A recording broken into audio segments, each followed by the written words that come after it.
Who got you this necklace? Seok Jun-go's voice cut through the silence of his San Francisco penthouse office like a blade through silk.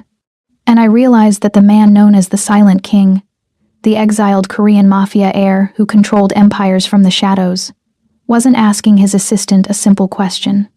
The way his tattooed hands trembled while gripping the edge of my desk, the way his dark eyes fixed on the diamond choker glittering against my throat, told me Seoul's most dangerous man was about to lose control over a piece of jewelry meant for someone else. Or so he thought. Welcome back, my fierce hearts and midnight dreamers. Before we dive in, make sure you're subscribed, hit that like button, and tell me where you're watching from. I love seeing our little dark romance family stretch across cities, countries, and time zones. Every click, every comment, every bit of love you leave here helps us keep unraveling these dangerous love stories and high-stakes betrayals together. So find your quiet place, dim the lights, and get ready. Let's begin. Anna Phillip was admiring the necklace in her reflection when she felt his eyes on her. The choker was stunning. Black diamonds set in white gold, the kind of piece that belonged in a vault, not on the desk of an executive assistant. It had arrived 30 minutes ago in a black velvet box with no card, no signature, just a date engraved on the clasp's interior. The 3rd of October 2023. Her first day at Seok Tech, she'd assumed it was from him. An anniversary gift for 2 years of managing his empire, of being the only person who could anticipate his needs before he voiced them, of ignoring the blood she sometimes found on his knuckles Monday mornings. Jun-go wasn't sentimental, but he noticed things. The exact temperature she preferred her office, the specific pen she used for notes, the way she took her coffee even though she never drank it in front of him. This necklace felt like acknowledgement, like being seen. She fastened the clasp with careful fingers, feeling the cool weight settle against her collarbone. The diamonds caught the San Francisco fog light filtering through the floor-to-ceiling windows, throwing fractured rainbows across her desk. Behind her, the city sprawled indifferent and glittering. A kingdom Jun-go ruled from the shadows. Anna adjusted the collar of her cream silk blouse, tucking it just so beneath the necklace. Professional. Perfect. The way everything in Seok Jun-go's world had to be. That's when his office door opened. She looked up, her smile already forming, and felt it die on her lips. Jun-go stood in the doorway like a man witnessing a murder. He was dressed in one of his impeccable suits, black today, tailored with the precision of a threat. At 34, he had the kind of face that belonged in Renaissance paintings. Sharp jawline, eyes so dark they absorbed light, features that would have been beautiful if they weren't so carefully weaponized. His black hair was pushed back, still damp from whatever he'd been doing before arriving at the office. She never asked. That was rule 1, but right now, those carefully controlled features had cracked. His eyes locked onto her throat. Not her face, her throat. Mr. Seok? Anna's voice came out steadier than her heartbeat. Did you need something? He didn't answer. He moved toward her desk with the kind of silent, deliberate grace she'd seen in Predators. Each step measured, purposeful, inevitable.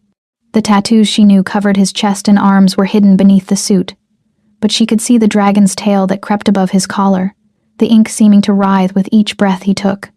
When he reached her desk, he stopped. His hands, those elegant, dangerous hands, gripped the edge of her workspace so tightly she heard the wood creak. His eyes were still fixed on the necklace. Who got you that? His voice was soft. Lethally soft, the tone he used right before someone disappeared from the company, from the city, from existence. Anna's pulse kicked against the diamonds. I'm sorry? The necklace. He didn't blink, didn't move. Everything about Seok Jun-go was precision and control. But right now, she could see cracks in the armor. Who gave it to you? Heat crept up her neck, mixing with something that felt dangerously like fear. This was none of his business. Her personal life was supposed to be separate. Completely separate. That was rule 3. The rule that kept her sane in this beautiful, dangerous orbit around a man who made billion-dollar deals in boardrooms and erased problems in basements, I thought. She hesitated, searching his face for some clue to his rage. I thought it was from you. Something shifted behind his eyes. Not relief. Something worse. Something that looked like terror. You thought. He cut himself off, his jaw working. Then, before she could stop him, his hand shot out, his fingers closed around the necklace. "Mr. Seok, don't," he yanked. The choker didn't break. Instead, a sound filled the office. A soft electronic beep, followed by the whisper of machinery activating. A tiny LED on the clasp flared red. Jungo froze, his fingers still touching her skin, his face draining of color in a way she'd never seen. She'd watched this man stare down armed rivals without flinching. She'd seen him negotiate hostile takeovers with a smile. She had never seen him afraid. "Don't move," he whispered, his thumb pressing against her pulse point, feeling her heartbeat thunder against the diamonds. "Anna, don't move." The beeping continued, soft, rhythmic, patient, like a countdown. Anna Phillip had 3 rules for surviving Seok Jungo. She was about to learn that rules only worked when both people were playing the same game, and Jungo had been playing a different game entirely, one where she'd been a target long before she'd ever walked into his world. The beeping stopped. Jungo's hand remained frozen against her throat. His thumb pressed to her pulse point with a tenderness that contradicted the violence in his eyes. Anna could feel the warmth of his skin bleeding through the cold metal of the diamonds, could smell the rain and ozone that clung to him like a second skin, the scent that always meant he'd been somewhere she wasn't supposed to ask about. Step back from the desk. His voice was empty, void, the voice he used when bodies needed to disappear. Slowly. "Don't touch the necklace again." Anna's legs trembled as she stood, her cream blouse suddenly feeling too thin, too exposed. The diamonds sat heavy against her collarbone, their weight now suffocating rather than elegant. "Jungo, what's happening?" He didn't answer. Instead, he moved to his office door and pressed something on his phone. Within seconds, the glass walls of the executive suite darkened, smart glass shifting from transparent to opaque black. The San Francisco skyline vanished, replaced by isolation. The elevator dinged.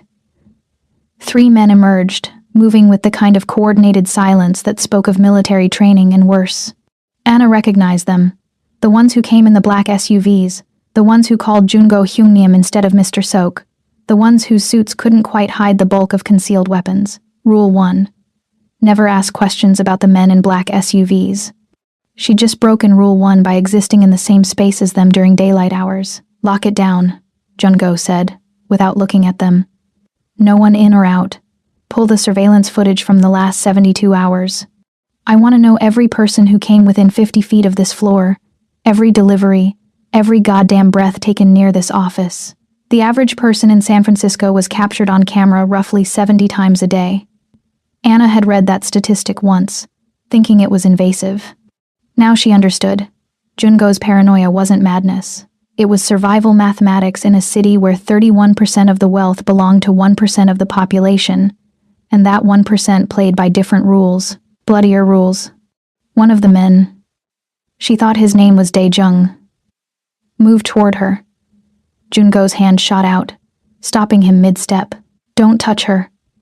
The command was soft, lethal. No one touches her. The possessiveness in those words made Anna's breath catch. This wasn't about employee safety. This was something else entirely. Something that had been building in the space between professional distance and the way he sometimes looked at her when he thought she wasn't watching. Jungo turned to her, his dark eyes scanning her face with an intensity that felt physical. "Where have you been in the last 48 hours? "What?" "Every location. Every person you spoke to. Every second accounted for." He moved closer, backing her against the glass wall until she could feel the cool surface through her blouse. His hand came up, bracing beside her head, caging her in. "Who gave you that necklace, Anna?" Her name. He never used her first name. It was always Miss Phillip, always maintaining that careful distance. Hearing it now, rough and desperate on his lips, sent electricity down her spine. "I told you. I thought it was from you." Her voice came out steadier than her pulse. The date on the clasp. October 3rd, 2023. My first day here. Who else would know that? Something flickered across his face. Pain. No. Terror. Raw, unfiltered terror that he couldn't quite mask fast enough. "Show me." His fingers found the clasp at the back of her neck, and Anna felt his touch like a brand. He was careful, so careful, his calloused fingertips grazing her skin as he turned the necklace slightly to examine the engraving. She could feel his breath against her ear, could feel the way his hand trembled. This man who never trembled, who stared down armed rivals without blinking. October 3rd, he whispered, and it sounded like a prayer. Like a curse. He knew. The bastard knew. Who knew? Jungo, you're scaring me. He pulled back just enough to look at her, his face so close she could count the shades of black in his eyes. Your schedule, Monday through Sunday, every appointment, every coffee shop, every route you take home, tell me. So she did. She listed her mundane existence. The same coffee shop on Bryant Street every morning at 7:45, the same desk from 8 to 6, the same apartment in the Tenderloin that ate half her salary despite being barely 600 square feet. She told him about yoga on Wednesdays, about her standing video call with her mother on Sunday evenings, about the grocery run she did every Saturday morning. She watched his jaw tighten with each detail, watched the muscle in his cheek jump as he processed her vulnerability. Anna lived in the reality of rent and logistics. Jungo lived in a world where money was a weapon, where her entire yearly salary was probably what he spent on a single suit.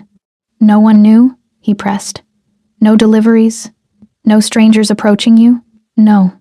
Nothing. I would have noticed. You wouldn't have. He said it with such certainty that it felt like an insult. You're brilliant with data, with patterns in spreadsheets and contracts. But you don't see predators, Anna. You don't know what to look for. She felt her temper flare, cutting through the fear. Then enlighten me. Tell me what the hell is going on. Tell me why you're looking at this necklace like it's a death sentence. Because it is. The words hung in the air between them, heavy and final. Jungo stepped back, running a hand through his hair, a gesture of frustration she'd never seen from him. His careful control was cracking, pieces of the facade falling away to reveal something darker underneath, something that looked like barely contained violence. Who are you seeing? The question came out rough. Boyfriend? Lover? Someone who thinks they can claim what's mine? Anna's eyes widened. I'm not seeing anyone. I haven't... She stopped, heat flooding her cheeks. She hadn't dated anyone since taking this job, hadn't had time, hadn't had interest. Because every man she met paled in comparison to the one standing in front of her, the one who was technically her employer, the one she absolutely should not be thinking about the way she did in the quiet hours of the night. Then who sent it? His voice dropped to something dangerous, something that made her pulse spike for entirely different reasons. Who thinks they have the right to put jewelry on your throat? To mark you? I told you. I thought you. I didn't send it. He moved back into her space, his hand coming up to hover over the diamonds without quite touching them. I would never send you something like this. Why not? The question escaped before she could stop it. His eyes met hers, and the heat in them made her breath stutter. Because when I finally put my mark on you, Anna, it won't be a gift you can take off.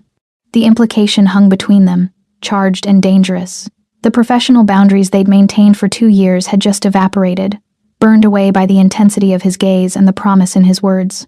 Before she could respond, his hand moved, not to touch her, but to grip the necklace with clear intent to rip it free. Don't! Anna grabbed his wrist. Jungo, don't! The beeping.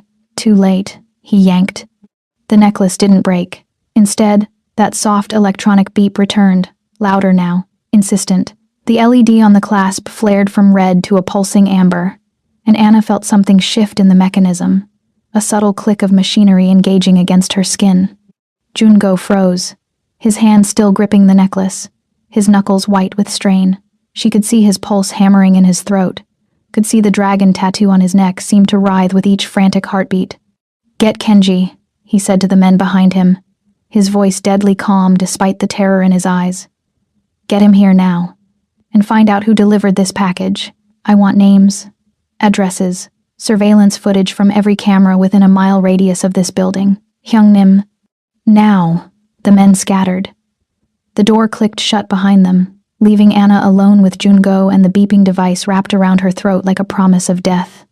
His hand was still frozen on the necklace, still touching her. She could feel each of his fingers pressed against her skin, could feel the tremor running through him that he couldn't quite control. Anna. Her name again. But this time it sounded like an apology, like a goodbye. I need you to stay very still. Can you do that for me? She nodded, not trusting her voice. Whatever happens, whatever you learn about me in the next few hours. He stopped, his jaw working. I'm sorry. I'm so goddamn sorry. For what? He finally released the necklace, but his hand didn't move away. Instead, his fingers traced the line of her jaw with a gentleness that made her heart ache. For bringing you into my world, he said quietly. For making you a target. For waiting too long to... The beeping stopped again. The LED shifted from amber to steady red, and Anna understood with crystal clarity that she was wearing something far more dangerous than diamonds and gold. She was wearing a weapon. Kenji arrived 17 minutes later. Anna knew because she counted every second, feeling each one tick by in time with the steady pulse of the red LED against her throat.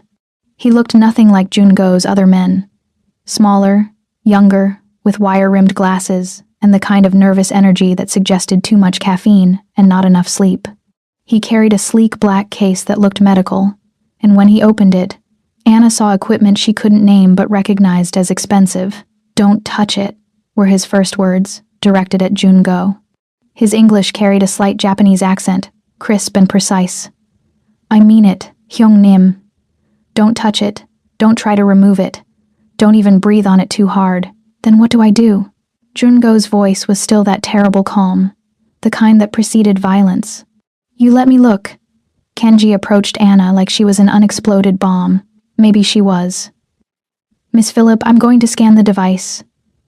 You'll feel a slight warmth, but it won't hurt. Can you stay very still for me? Anna nodded. Her throat felt too tight to speak, and not just from the necklace. Kenji produced what looked like a modified tablet, running it slowly over the necklace without making contact. Blue light emanated from the screen, casting shadows across his face as he studied whatever data it was collecting. His expression went from focused to horrified in the space of 3 seconds. Shit. Jungo was beside him instantly. What is it? It's a binary neurotoxin delivery system. Kenji's hands were shaking as he adjusted the scanner. Military grade. Maybe better. The diamonds aren't just decorative. They're housing microneedles loaded with what I'm guessing is a 2-part poison. Separate compounds that are harmless individually but lethal when mixed. Anna felt the blood drain from her face. The office tilted slightly, and suddenly Jungo's hand was on her elbow, steadying her. Sit, he commanded, guiding her to his desk chair.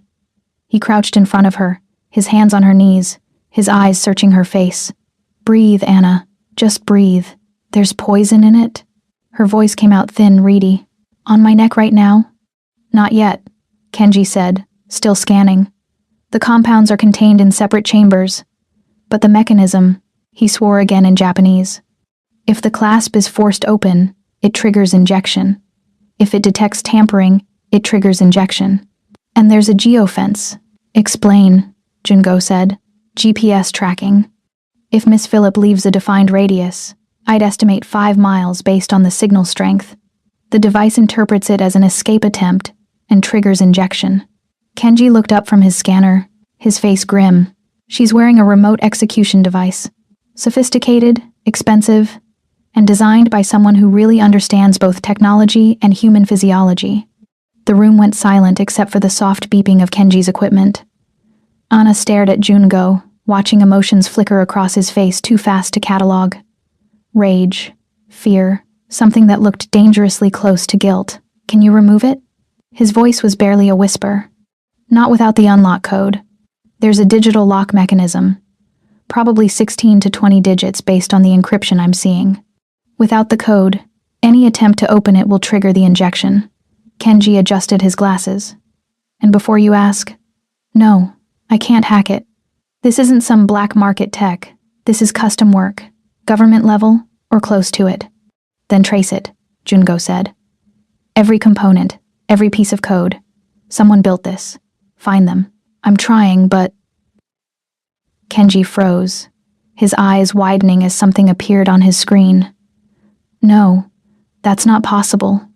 Jungo was on his feet in an instant. What? The firmware signature. Kenji's voice had gone flat, emotionless. The tone of someone delivering terrible news.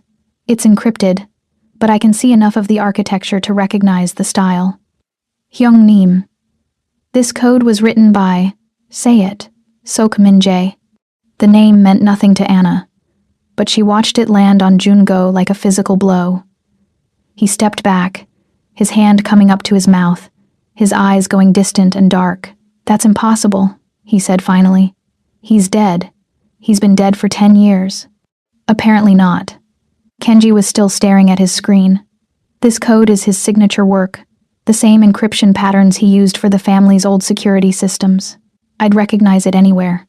Anna watched Jungo process this information, watched him visibly gather himself, pulling the cold mask back over the raw emotion. When he looked at her again, his eyes were empty.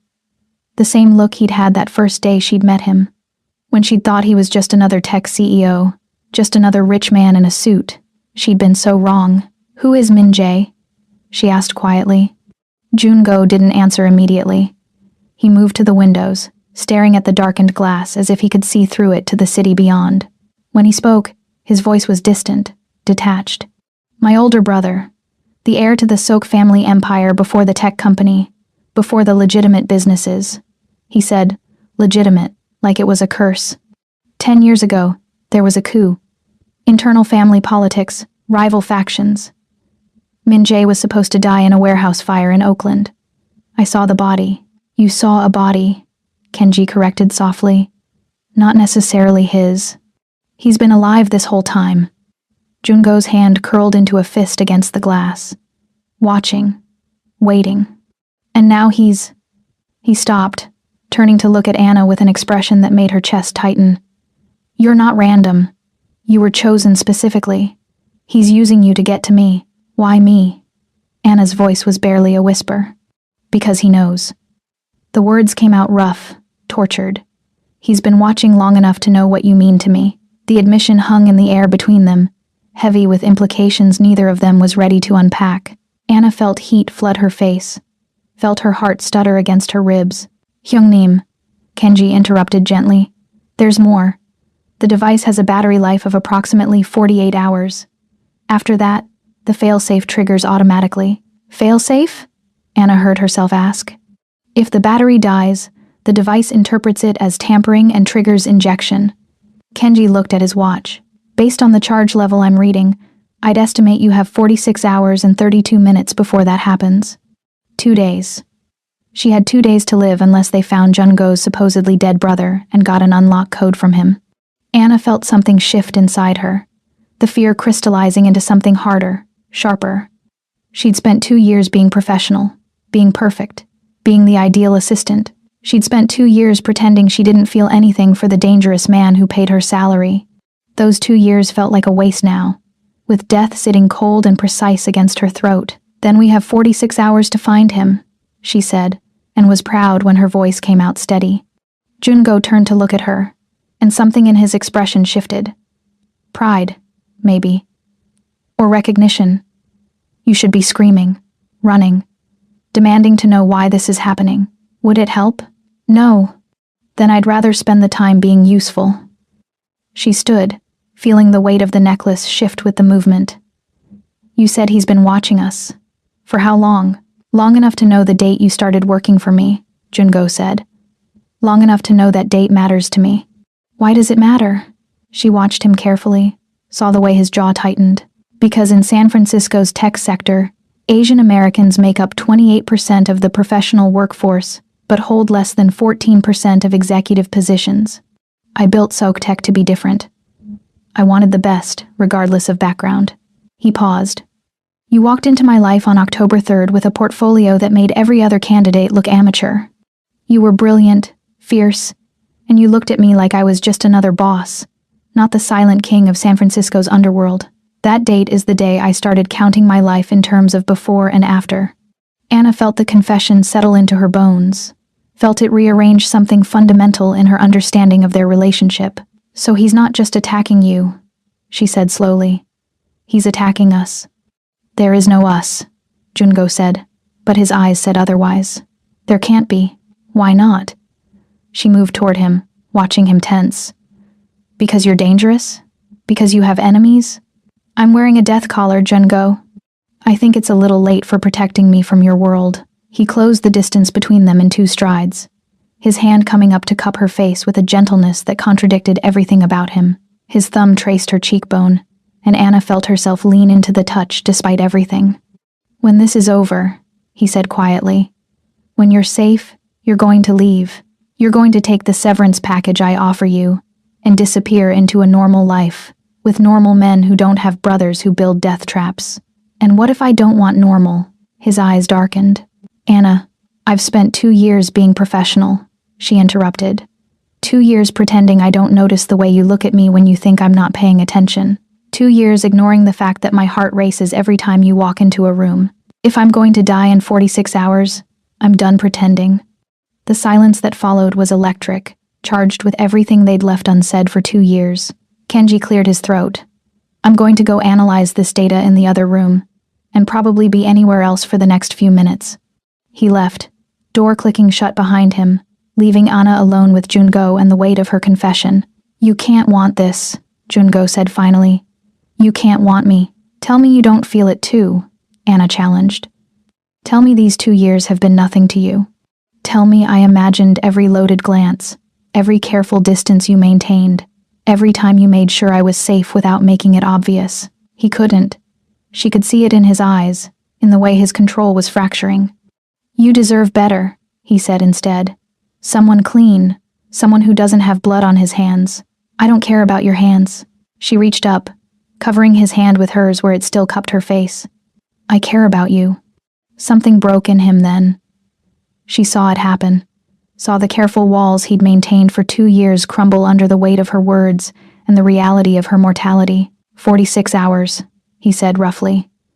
"We have 46 hours to save you. And then we figure out what comes next," Anna finished. Together, he leaned his forehead against hers, his breath warm against her lips. "I'm going to kill him for this. My brother. I'm going to find him and make him suffer for putting his hands on you, even indirectly." "Later," Anna whispered. "Right now, just tell me the truth. Tell me I wasn't imagining it." "You weren't." His voice was raw, stripped of pretense. "Every day for 2 years, I've watched you walk into this office and wanted things I had no right to want. Every night I've gone home alone and thought about what it would be like to stop being your boss and start being—" He stopped, jaw tightening. "You were the one good thing in my world, Anna. The one thing I refused to contaminate." "Too late," she said softly. "I'm already contaminated, already in danger.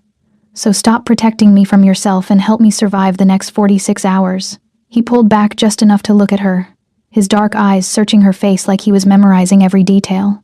Then, with deliberate care, he pressed a kiss to her forehead. Chaste, reverent, and somehow more intimate than anything else could have been. "I'll keep you alive," he promised against her skin. "Even if it costs me everything." Anna believed him. She just hoped everything wouldn't include his life along with hers. The penthouse was a fortress disguised as luxury. Anna had never been to Jungo's home. Another line they'd never crossed.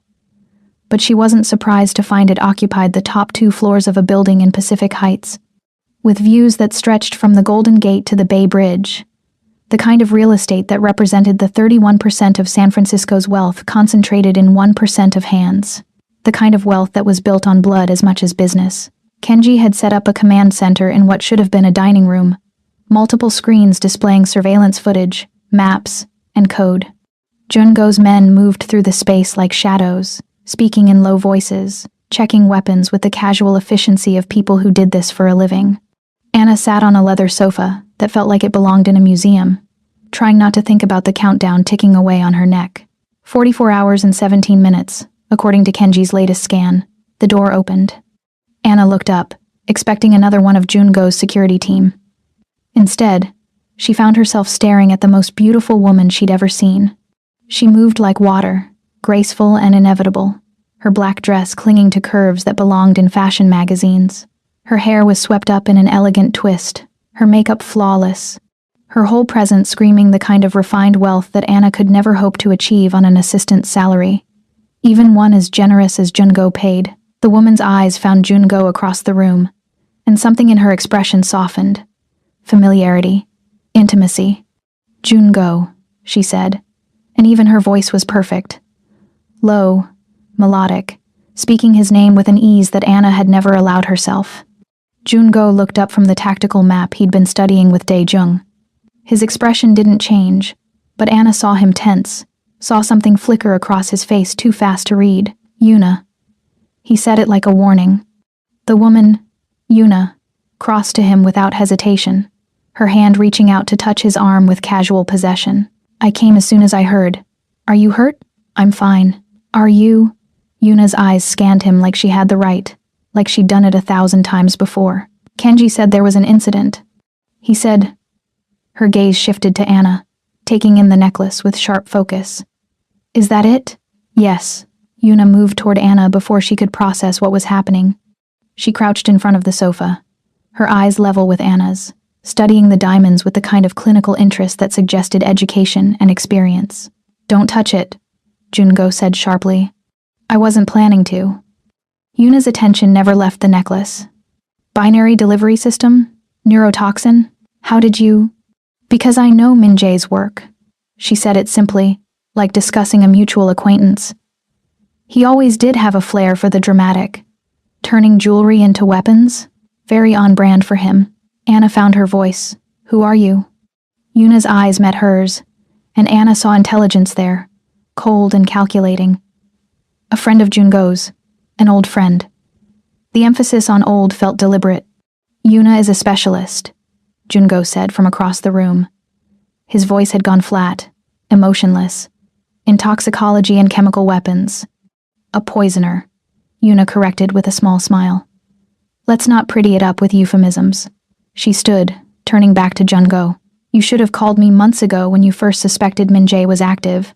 I was handling it. Clearly. Yuna's tone was dry. She moved back to Jungo, and Anna watched her straighten his collar with the kind of familiar gesture that spoke of intimacy, of history. Something twisted in Anna's chest, sharp and acidic. Jealousy. She was going to die in less than 2 days, and she was jealous of another woman touching her boss. The absurdity would have been funny if it didn't hurt so much. Jungo's eyes found Anna's across the room, and she saw something flicker in them. Awareness. Regret, maybe. Yuna, not now, he said quietly, removing her hand from his collar. When, then? Yuna's voice dropped lower, intimate. You can't keep pushing me away, Jungo. We have history. We have nothing. The words were final, absolute. And we're not discussing this now. Yuna's expression tightened, but she nodded. Fine. Then let's discuss how we're going to keep your assistant alive. She glanced back at Anna. How long? 44 hours. Then we don't have time for whatever this is. Yuna gestured between Jungo and Anna. I need to analyze the toxin compounds if there's any hope of developing a counteragent. Kenji, I'll need full spectral analysis of the device. She moved away, all business now, leaving Jungo standing alone. He looked at Anna, and she saw something in his expression that looked like an apology. Anna stood, feeling the necklace shift with the movement, feeling the weight of it like a brand, like a claim. But not Jungo's claim, someone else's. She walked past Jungo without looking at him, heading for what she assumed was a bathroom. She needed space, needed air, needed to not watch another woman touch him with casual familiarity while death counted down on her throat. She found a bathroom done in black marble and chrome, locked the door, and braced her hands on the sink. Her reflection stared back at her. Smooth brown skin now looking ashen, her dark eyes too wide, the necklace sitting at her throat like exactly what it was. A weapon, a claim, a promise of death. Anna touched the diamonds carefully, feeling their cold weight. They hadn't warmed yet, even after hours against her skin. Still cold, still foreign, the door handle rattled. Anna, Jungo's voice. Of course. I need a minute, she called back. Open the door. I said I need. Anna, open the door. Now. The command in his voice sent electricity down her spine despite her anger. She unlocked the door but didn't open it, stepping back to let him do it himself. He entered and closed the door behind him, leaning against it like he was blocking her only escape route. The bathroom suddenly felt tiny with him in it, his presence overwhelming the expensive fixtures and designer tile. She's not what you think, he said without preamble. I'm not thinking anything. Anna crossed her arms. You don't owe me explanations about your personal life.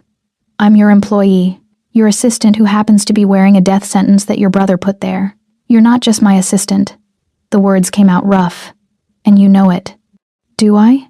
She met his eyes in the mirror, because from where I'm standing, it looks like you have a beautiful woman who knows your family, who touches you like she has the right, who you called in the middle of the night to help with this. That doesn't exactly scream nothing between us. Jun-go moved before she could track it, his hands on her hips, spinning her to face him. He crowded her against the sink, his body close enough that she could feel his heat, could smell rain and expensive cologne, and something darker underneath. Yuna is a tool, he said, his voice dropping to something dangerous. A weapon I keep sharp in case I need her. She's useful, efficient, and she understands the world I live in because she lives in it too. So what am I? Anna challenged. Another tool? Another weapon? His hand came up to cup her face, his thumb tracing her cheekbone with a gentleness that made her breath catch. You're the reason I'm still pretending to be human. You're the 3 hours every day I get to forget about blood and territory and survival. He stopped, jaw clenching. You're everything I can't have, can't or won't. Both. He leaned in closer, his forehead almost touching hers. Yuna knows what I am. She's seen me kill. She's helped me dispose of bodies. She understands that the man standing in front of you right now has done things that would make you run screaming if you knew the details. Then tell me, Anna whispered. Tell me the worst thing you've ever done. Let me decide if I'm running. His eyes searched hers, dark and fathomless. When I was 23, I killed 4 men in a warehouse in Oakland. They'd betrayed my father, stolen from the family. I used a knife because guns are too quick, too impersonal. I wanted them to know exactly who was ending them and why. He said it without emotion, without inflection. One of them begged. Offered me money, information, anything. I killed him last, slowly, while his friends' bodies cooled around him. Anna felt the confession settle into her bones, felt the weight of it. She should be horrified, should be afraid, should be exactly what he said, running. Instead, she reached up and covered his hand with hers where it still cupped her face. Did they deserve it? She asked quietly. Something flickered in his eyes. Surprise, maybe. Yes. Then I'm not running. She held his gaze. I spent 2 years seeing pieces of who you are, Jun-go. I saw the blood on your knuckles. I saw the men who defer to you like you're royalty. I saw the way people look at you with fear and respect in equal measure. I knew you weren't just a tech CEO. I knew, and I stayed anyway. Why? The question sounded torn from him. Because between the violence and the danger, I also saw you remember my coffee order after one time. I saw you quietly donate to my cousin's cancer fund when you thought I wouldn't notice. I saw you stand between me and that client who got handsy, and I saw you end his contract without explanation the next day. She took a breath. I saw enough to know that whatever else you are, you're also capable of caring, even if you don't want to admit it. Jun-go's control cracked. She saw it happen, saw the careful mask slip. He pulled her against him, his arms wrapping around her like he could shield her from the world, from his brother, from death itself. I didn't bring Yuna here to replace you, he said against her hair. I brought her here because I suspected months ago that Min-jae might be alive. I hired her to teach me about poisons, about antidotes, about how to keep someone alive if they were infected with something designed to kill them. I hired her because I was terrified something like this might happen and I wanted to be prepared. Anna pulled back enough to look at him. You've been preparing to save me for months? I've been preparing to save you since the day you walked into my life. His hand came up to hover over the necklace, not touching it, just acknowledging it. Because some part of me knew that caring about you would make you a target. Knew that my enemies would see what you mean to me and use it. I should have fired you. Should have sent you away before anyone noticed. But I'm selfish, Anna. I wanted you close even knowing it would put you in danger. Stop, she said firmly. Stop blaming yourself. Your brother did this, not you. I made you vulnerable by caring about you. Then care about me by keeping me alive. She grabbed his hand, pressing it against her chest so he could feel her heartbeat. I have 44 hours left. Don't waste them on guilt. Waste them on finding your brother and getting that unlock code. He stared at her like she was something precious and breakable. Then, With deliberate care, he leaned down and pressed a kiss to her forehead. The same gesture from earlier, chaste and reverent. "When this is over," he said quietly, "when you're safe, I'm going to spend a very long time showing you exactly what you mean to me, and then I'm going to give you the choice to walk away, to live a normal life without me in it. And what if I choose you? Then God help us both," he said, and kissed her forehead again before releasing her. "Because I won't let you go twice." He left the bathroom, leaving Anna alone with her reflection and the weight of his confession. She touched the necklace again, feeling its cold promise against her skin. 44 hours. She just had to survive 44 more hours. And then she could choose the dangerous life she wanted, instead of the safe one she'd been told she should want. Anna took a breath and walked back into the war room, ready to fight for her own survival. The sun was setting over San Francisco, painting the sky in shades of amber and blood. Anna watched it from Jungo's floor-to-ceiling windows, feeling the countdown like a second heartbeat. 39 hours and 43 minutes. Behind her, Kenji worked at his screens, running facial recognition software through what must have been thousands of surveillance feeds. Jungo and his men were coordinating searches across the city, reaching out to contacts in the underworld, pulling favors from people Anna didn't want to know about. Yuna had been in the lab. Apparently Jungo had a full chemistry lab in his building, because of course he did, analyzing the trace compounds she'd managed to scan from the necklace without triggering it. She'd emerged an hour ago with bad news. The toxin was custom designed, military grade, and would kill Anna within 60 seconds of injection.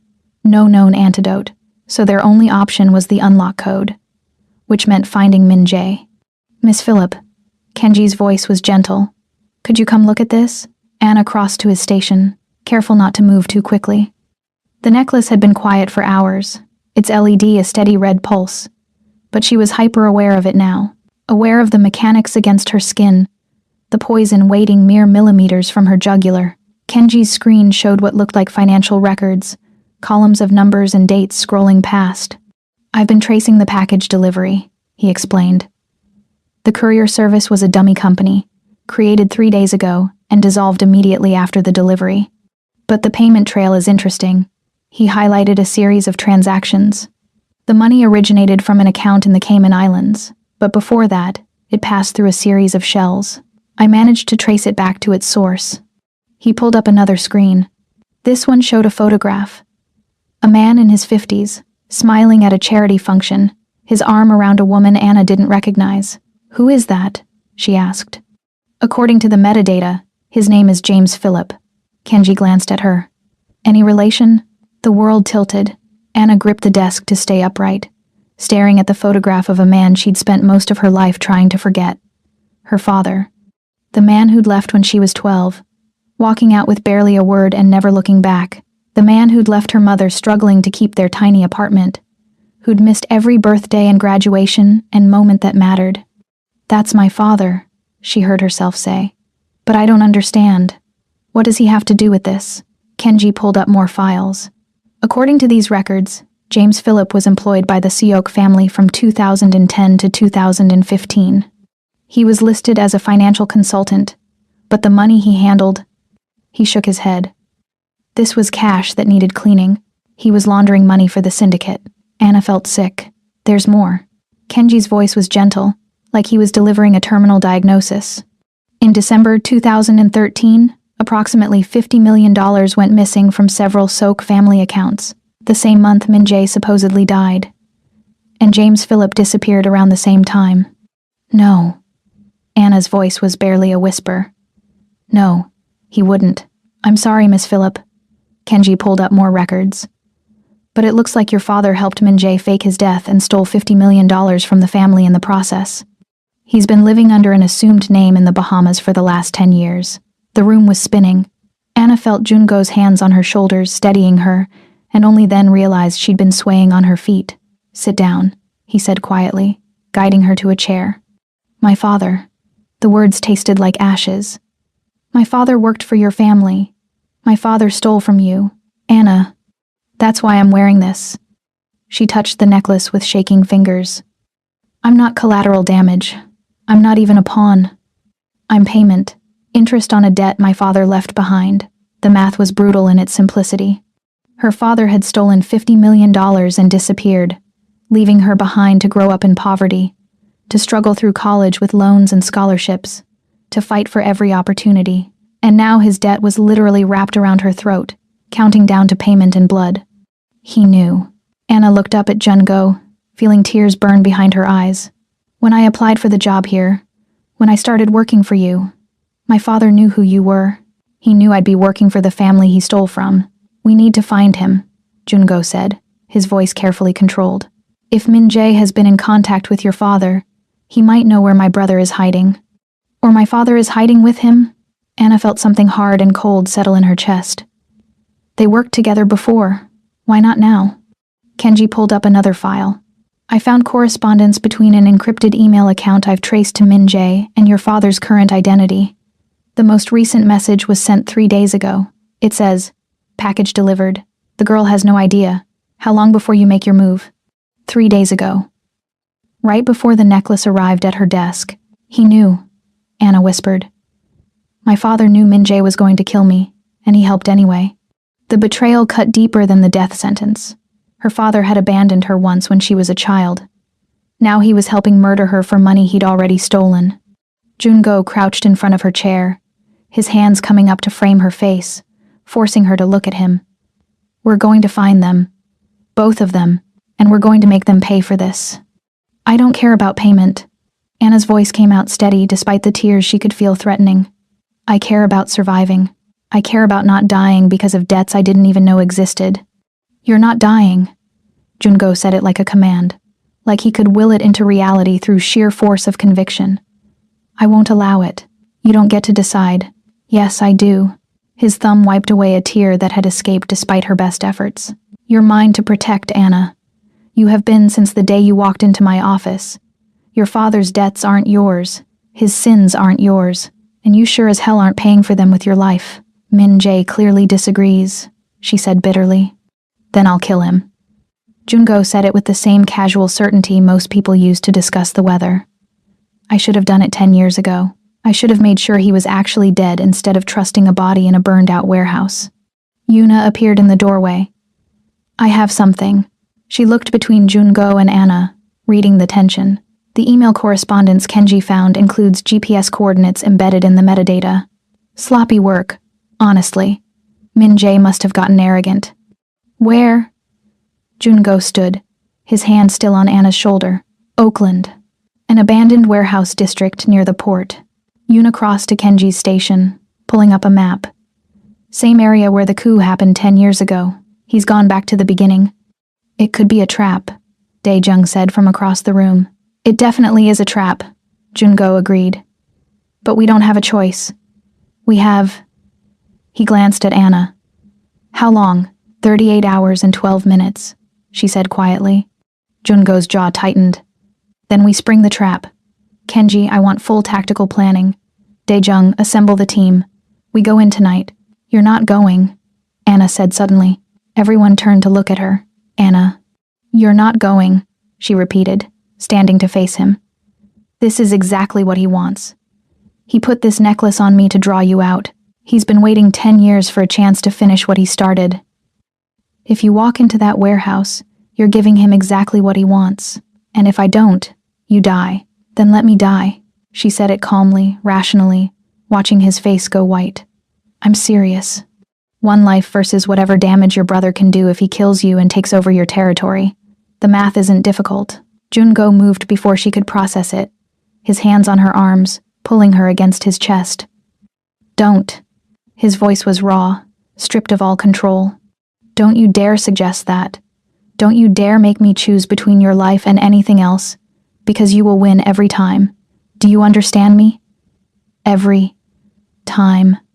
Anna felt his heartbeat against her cheek, felt the tremor running through his hands where they gripped her. This was Jungo without the mask, without the careful distance. This was the man underneath the Silent King. I don't want you to die for me, she whispered. And I don't want to live in a world without you in it. He pulled back enough to look at her, his dark eyes intense. So we're both going to survive this. We're going to walk into that warehouse, get the unlock code, and walk back out, together. You can't promise that. Watch me. He released her, turning to his team. We go in at midnight.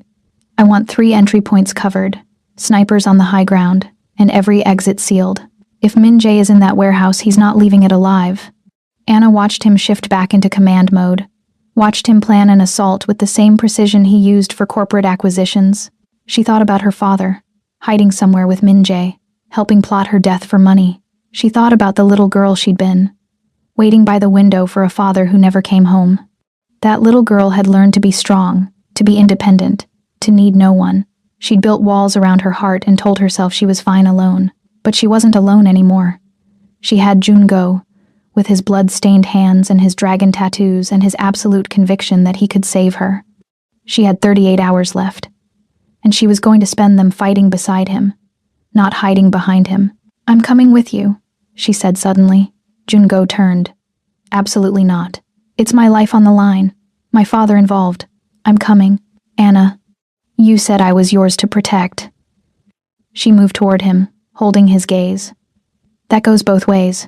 You're mine too, Jungo, and I'm not letting you walk into a trap alone while I sit here and wait to see if you come back." Something shifted in his expression. Not agreement, but understanding, recognition of the fact that she wasn't going to back down. "She has a point, Hyungnim," Kenji said quietly. "Min Jae expects you to come alone or with your men. He won't expect Miss Phillip. That might give us an advantage, or it puts her in more danger," Jungo countered. "I'm already in danger," Anna said. "I'm wearing it around my neck. At least let me face it on my terms." Jungo stared at her for a long moment, and she could see the war happening behind his eyes. Finally, he nodded once, sharp and final. "Fine. But you stay behind me at all times. You don't engage, you don't take risks, and if I tell you to run, you run. Understood?" Understood. It was a lie, and they both knew it. If it came down to it, Anna wasn't running. Not anymore. She'd spent her whole life running from her father's abandonment, from poverty, from vulnerability. She'd spent 2 years running from her feelings for Jungo, pretending she could maintain professional distance from a man who'd rewritten her definition of desire. She was done running. 38 hours left, and she was going to spend them fighting. They didn't go to Oakland at midnight. At 10 p.m., Kenji's equipment started beeping urgently, and the LED on Anna's necklace shifted from steady red to a pulsing amber. "What's happening?" Jungo was at her side instantly, his hand hovering over the device. "The sensors are malfunctioning." Kenji was scanning frantically. No, not malfunctioning. They're recalibrating. I think the device is adapting to her biometrics. Explain." "Now." "It's measuring her heart rate, body temperature, stress hormones." Kenji's face was grim. "It's learning her baseline so it can detect anomalies." "What kind of anomalies?" Anna asked, though she already knew the answer made her chest tight. "If your heart rate drops below 40 beats per minute, the device will interpret it as death or unconsciousness and trigger the injection." Kenji met her eyes. "You can't sleep, Miss Phillip. If you fall asleep, it will kill you." The words hung in the air, heavy and final. How long can a person stay awake? Jungo's voice was carefully controlled. 3 to 4 days before cognitive function breaks down completely. 5 to 6 before hallucinations start. 7 before. Kenji stopped. She has 36 hours left on the battery, but she won't make it that long if she can't sleep. Jungo's hand curled into a fist. There has to be a way to fool the sensors, not without triggering them. The technology is too sophisticated. Kenji adjusted his glasses. "I'm sorry, Hyungnim. The math doesn't work. Even if we get the unlock code in Oakland tonight, Miss Phillip won't be functional enough to. Then we keep her awake." Jungo's tone left no room for argument. "Whatever it takes." He turned to Anna, and she saw something in his eyes that made her breath catch. Not just determination, something darker, more desperate. "Come with me," he said quietly. He led her away from the war room, past Yuna's lab, to a section of the penthouse Anna hadn't seen.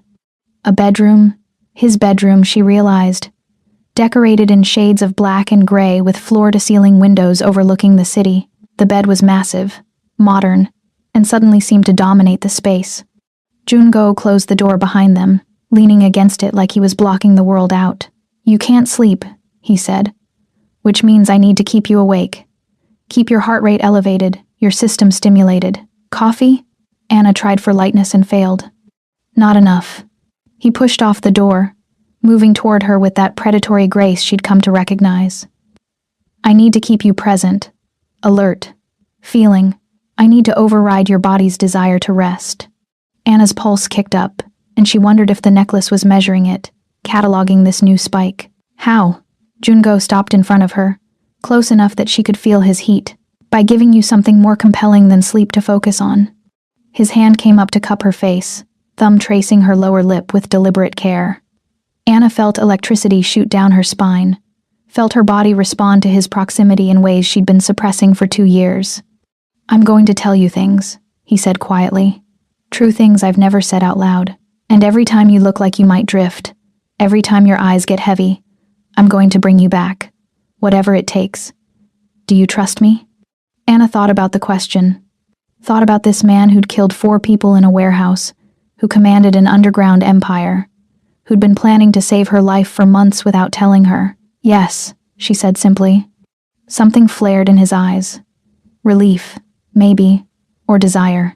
He guided her to sit on the bed, then dropped to his knees in front of her, his hands on her thighs, his face level with hers.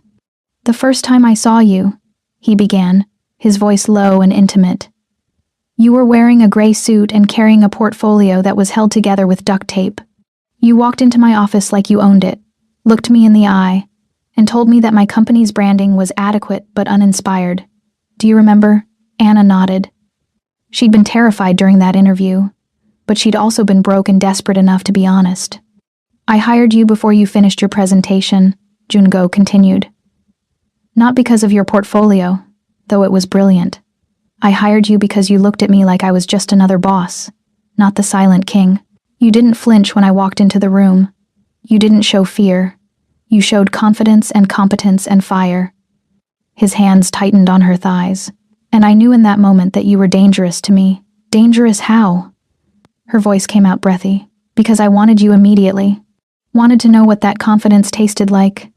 Wanted to see if I could make you flinch by choice instead of fear. His thumb traced circles on her inner thigh through her slacks. But I also knew you deserved better than a man like me, so I kept my distance. Treated you like an employee. Pretended I didn't count the minutes until you walked through the door every morning. Anna felt heat flood her body. Felt her heart rate spike. The necklace pulsed against her throat, measuring her response, and she didn't care. I did the same thing, she admitted. Counted minutes. Memorized your schedule, so I'd know when to expect you. Found excuses to stay late when you were working. Jungo's eyes darkened. You were playing a dangerous game, Anna. So were you. He stood abruptly, pulling her up with him. Do you know how many times I almost crossed the line?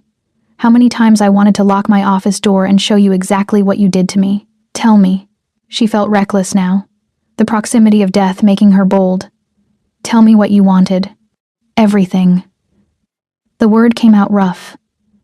I wanted to see if your skin was as soft as it looked. Wanted to know if you'd fight back when I kissed you or melt into it. Wanted to hear you say my name like a prayer instead of a title. He backed her against the window, the cool glass a contrast to his heat. His hand came up to brace beside her head, caging her in. I wanted to take you on my desk, he continued, his voice dropping to something raw and dangerous. Wanted to make you forget every rule you'd made about staying professional.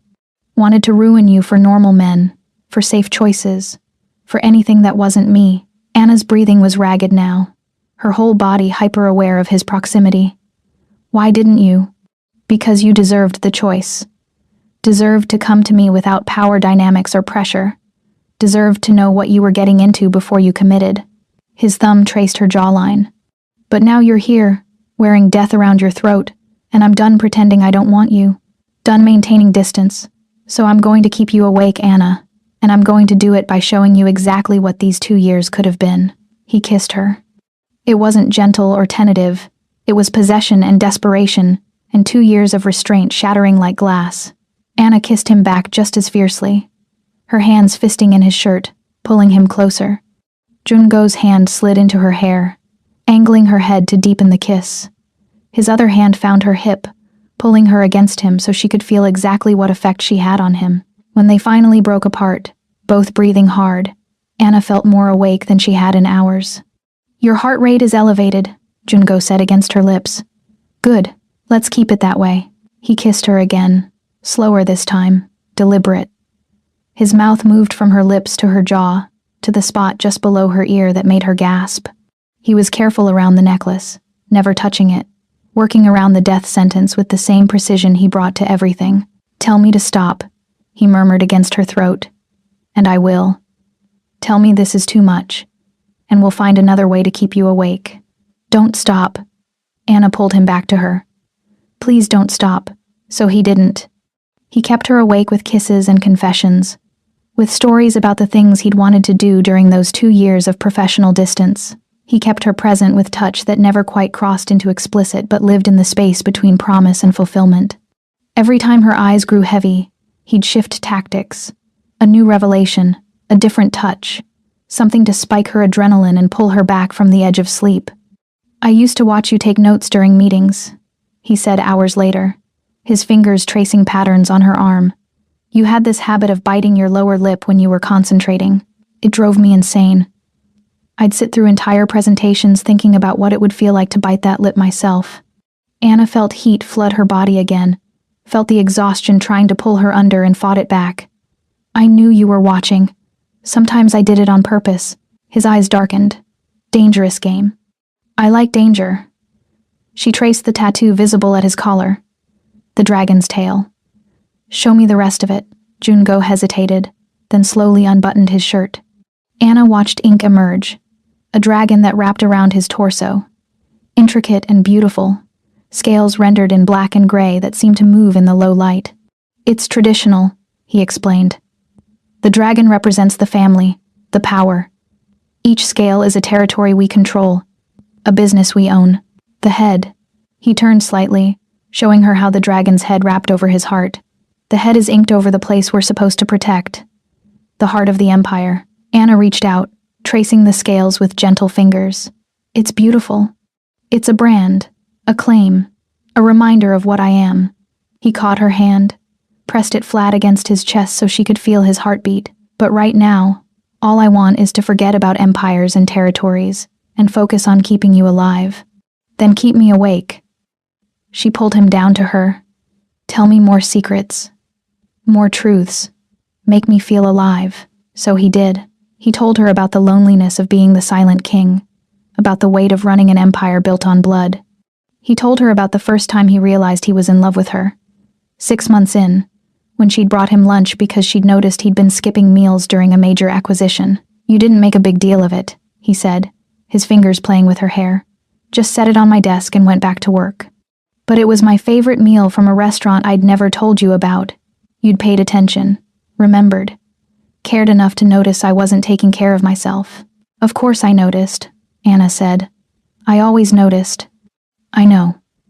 He kissed her forehead. That's why I fell in love with you. Because you saw me. Not the king, not the boss. Just me, the man who likes his coffee too hot and skips lunch and sometimes has blood on his knuckles he can't explain. I love you too. The word slipped out, exhaustion making her honest. Have for a while now. Junko went very still.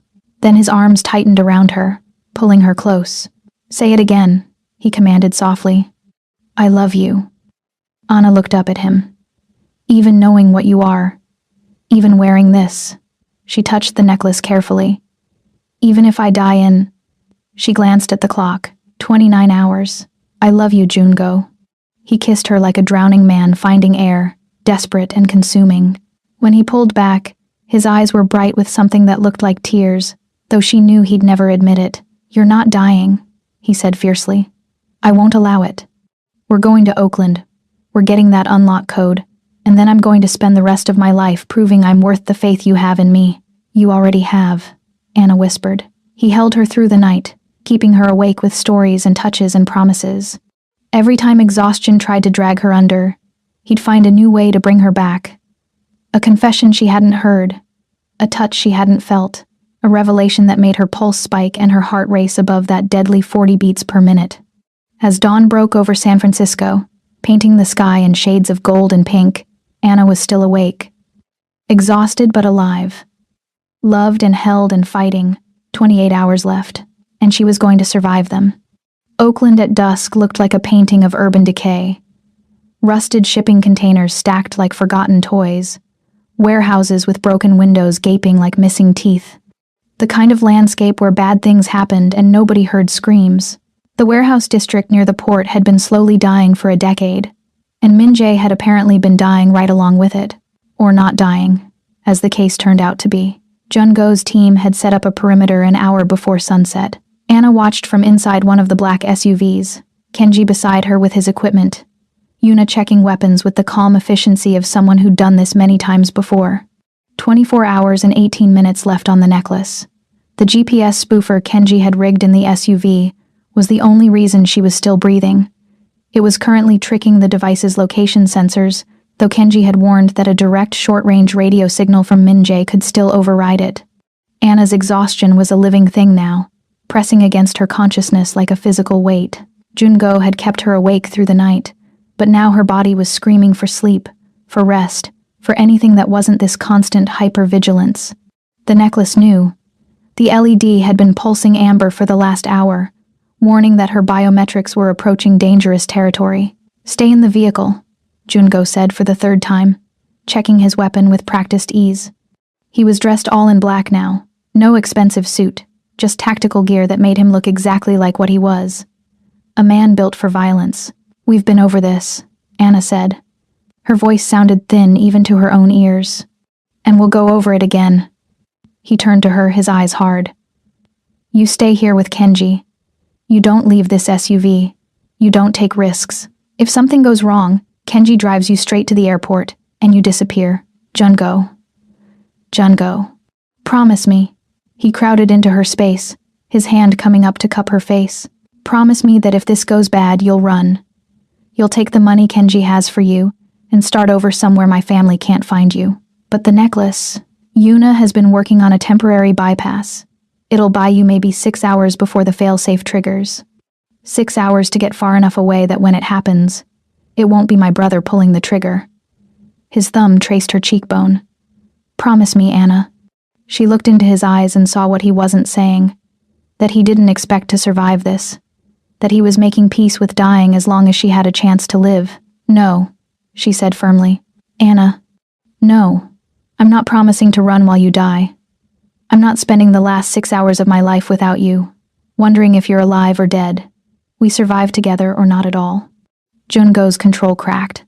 "God damn it, Anna, I can't focus on taking down my brother if I'm worried about you dying. I need you safe. I need to know that even if this ends badly, you're going to be okay." "Then don't let it end badly." She grabbed his tactical vest, pulling him closer. "Go in there, get the unlock code, and come back to me. Don't sacrifice yourself trying to save me. I don't want to live in a world without you in it either." Something in his expression softened. "When did you become so stubborn?" "I learned from the best." She kissed him quickly, tasting coffee and determination. "Now go. The sooner you get that code, the sooner we can stop having this argument." Jun-go held her gaze for another moment, then nodded once.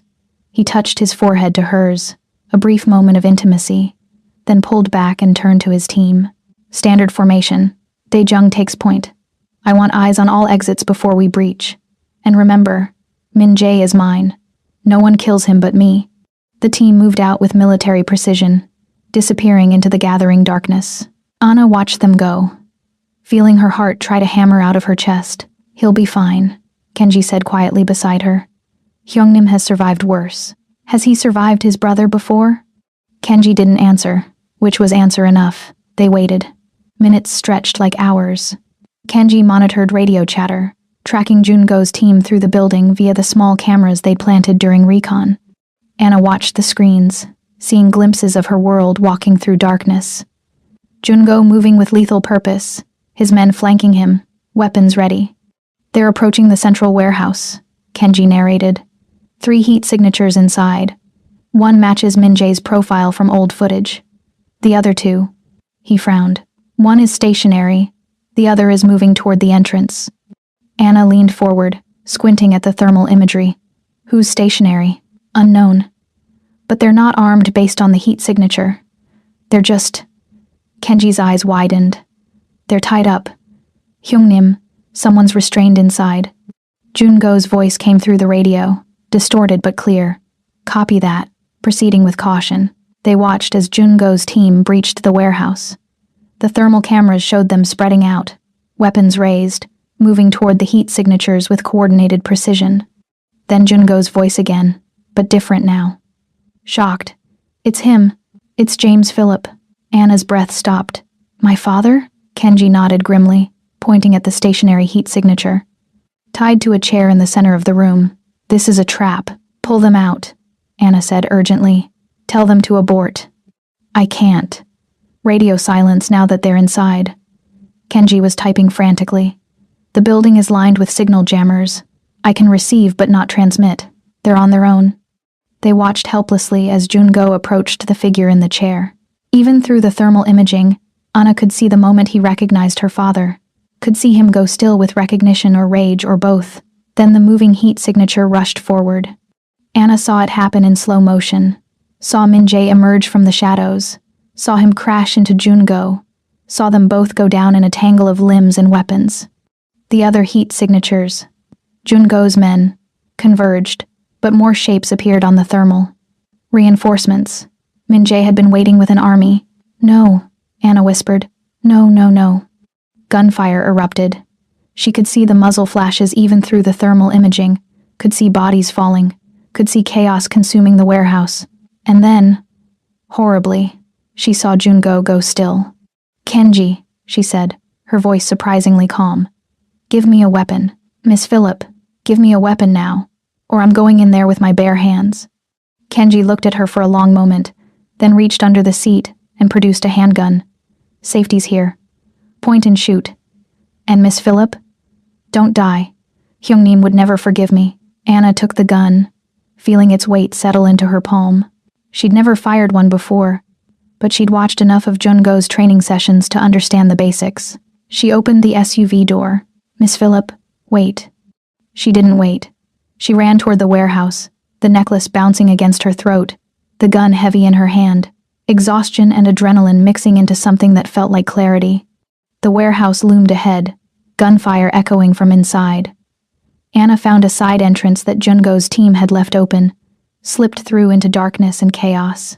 Bodies on the floor, some moving, some not. She recognized one of Jungo's men, clutching his shoulder but still alive. The sounds of fighting came from deeper in, where light spilled from what looked like a central office area. Anna moved toward it, her whole body shaking but her hands steady on the gun. She reached the doorway and looked inside. Jungo was on his knees, blood running down his face from a cut above his eye. Min-jae stood behind him, a gun pressed to the back of his head. They looked identical, same bone structure, same build. But where Jungo's face was open and alive even in defeat, Min-jae's was a mask of cold satisfaction. Her father sat in a chair off to the side, bound and gagged, his eyes wide with terror. Hello, brother, Min-jae was saying. It's been too long. I've missed our family reunions. Jungo said nothing, his eyes scanning the room. They landed on Anna in the doorway, and she saw fear flash across his face. Run, he mouthed.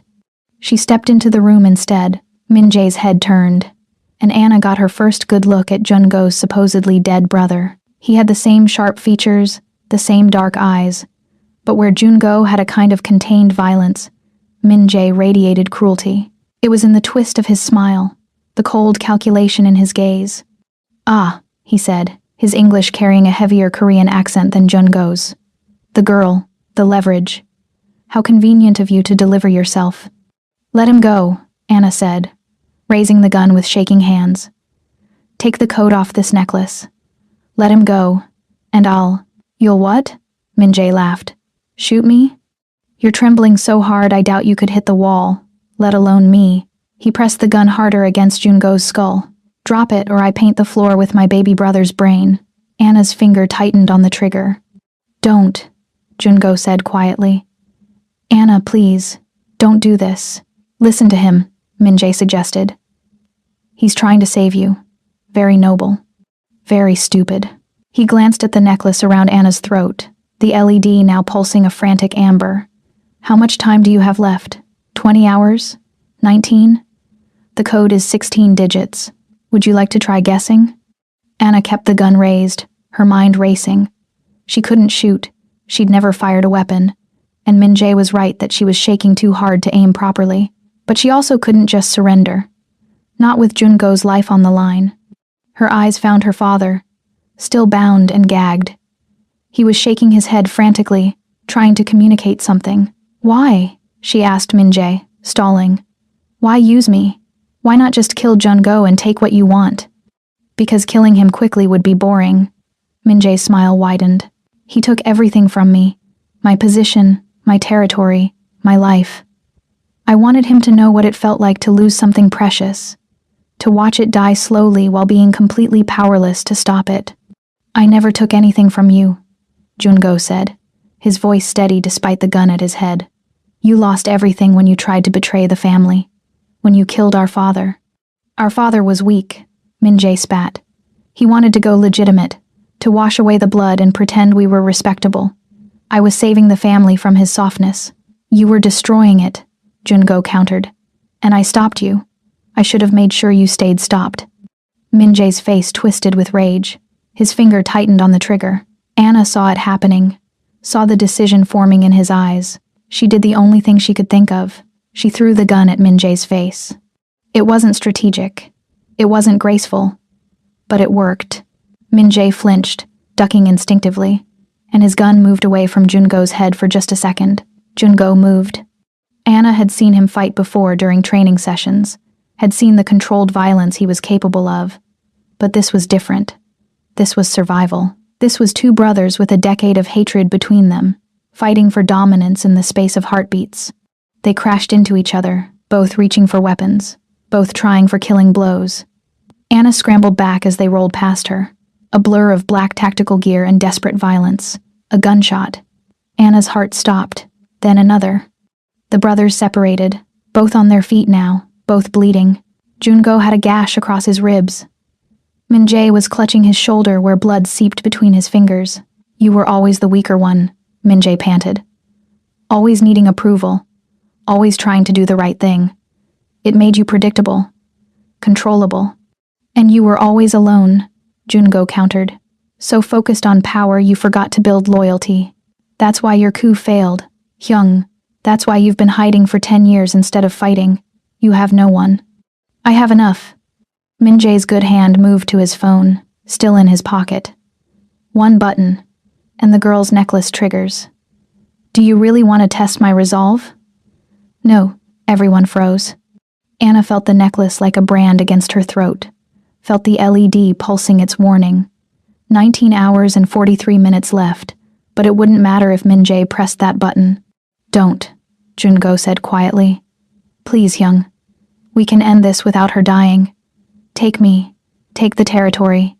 Take whatever you want. Just let her go.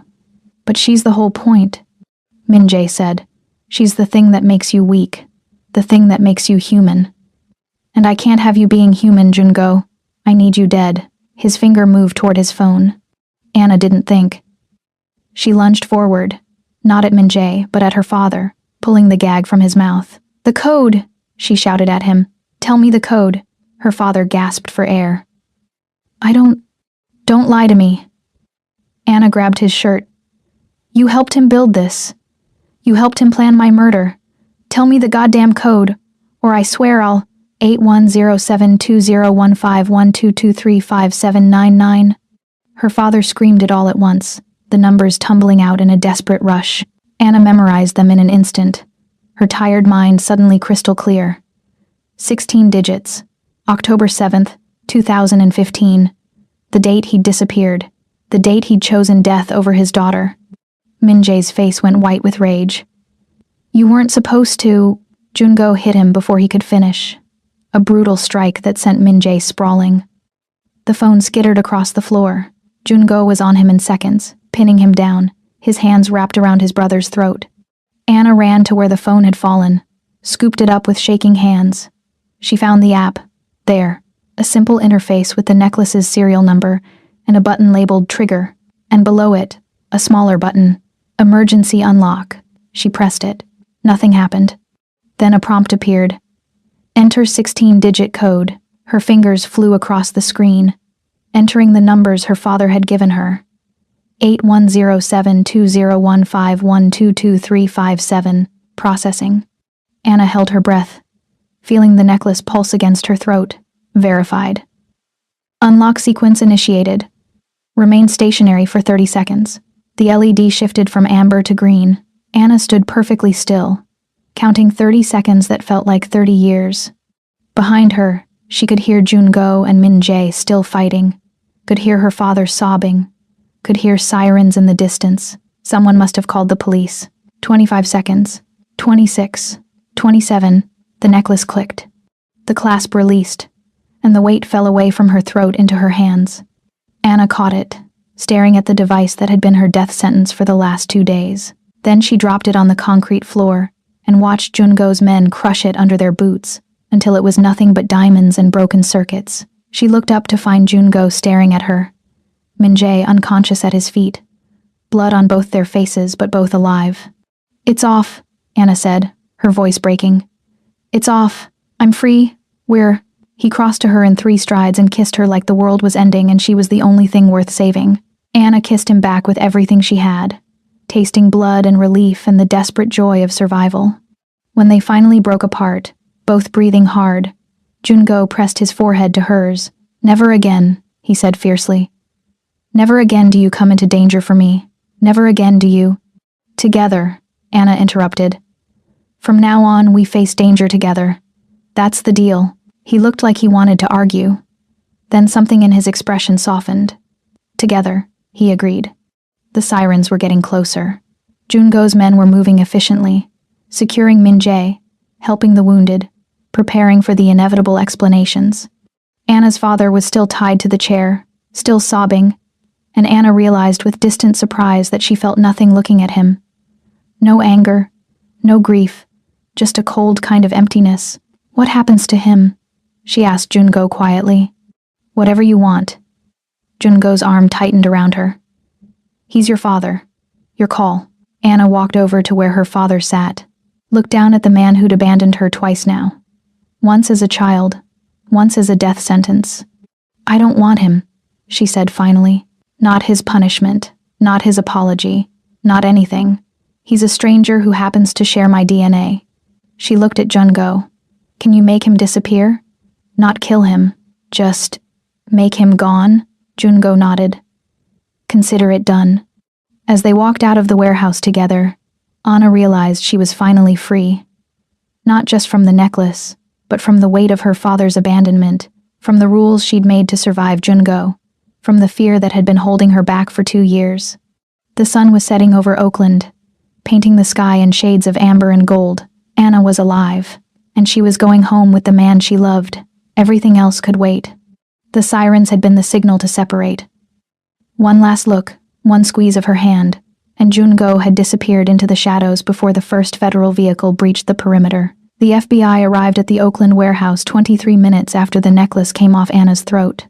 By then, Jungo's team had already vanished into the night like smoke, taking Min Jae's unconscious body with them, leaving only Anna's father still tied to his chair, and the wreckage of a family war scattered across concrete floors.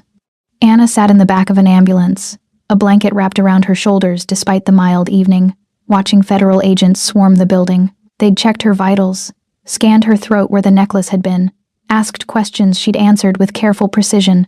Yes, she'd been held hostage. No, she didn't know where the kidnappers had gone. Yes, she was willing to testify.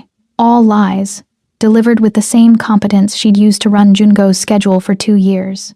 Her father had been taken away in handcuffs, screaming about immunity deals and witness protection.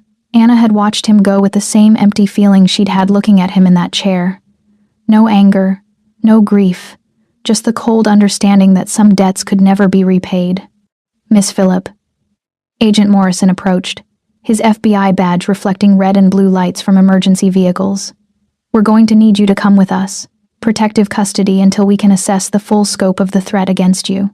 Anna looked past him to where Jungo stood in the shadows beyond the police perimeter, watching her with dark, unreadable eyes.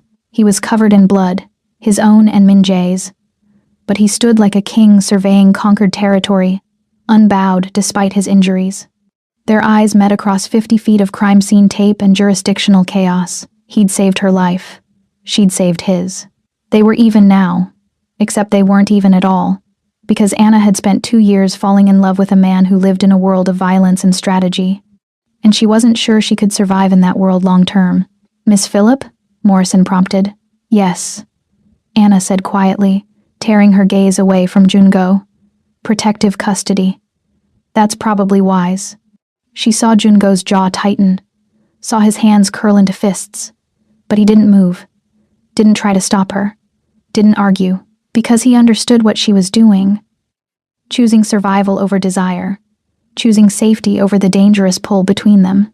The ambulance doors closed, taking her away from the warehouse, from Oakland, from the man who'd kept her awake through a night of confessions and desperate touches. Anna touched her bare throat, feeling the absence of weight, feeling free and unmoored in equal measure. 3 weeks passed. Anna lived in a safe house in Marin County. White walls and no personality. FBI agents rotating shifts outside her door. They debriefed her daily, building a case against the Sok crime family, asking questions about Jungo's businesses and operations that she answered with selective truth. Yes, she'd been his assistant. No, she hadn't known about his family connections. Yes, she'd noticed irregularities. No, she hadn't suspected what they meant.